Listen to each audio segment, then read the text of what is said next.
If anyone would know anything about haters, it would be LeBron James, at least when it comes to basketball, that is.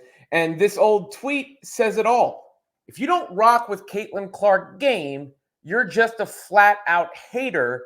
Stay far away from them people, please.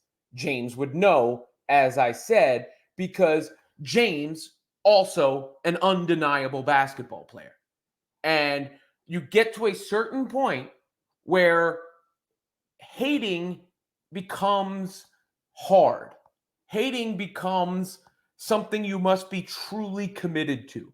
And LeBron James has truly committed haters.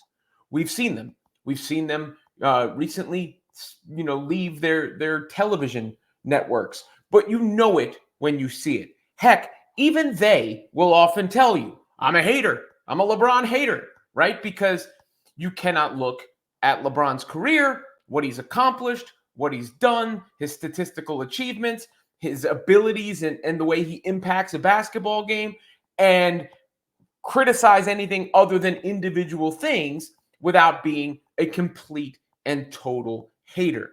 The same thing is now happening with Caitlin Clark. There were reasonable expectations of it might start slow. The reality is coming narrative. The turnovers maybe could come down a little bit. Defense could be a little bit better. That's different from denying what you see. But we saw, I think, a lot of denying of what people could clearly see and overcompensation around Clark's hype. And that is all falling by the wayside because, as the old phrase goes, ball don't lie. And Clark's game is hater proof. You cannot be a fan of basketball and not enjoy watching Caitlin Clark play it. You just can't. Otherwise, I know you're a hater. Once we've, that's the agreement here. If you do not appreciate watching Caitlin Clark play basketball, I am now aware you're a hater. You're entitled to be a hater, but I'm aware you are a hater. And when you look at, the way that it's sort of unfolded as the season has gone along, that original embrace from Diana Taurasi was significant. You saw it again in the game against the Mercury, where Taurasi is being even more loving, if you will, in the relationship with Clark. I think between that and the All-Star game, all of the foundations of hate were broken down.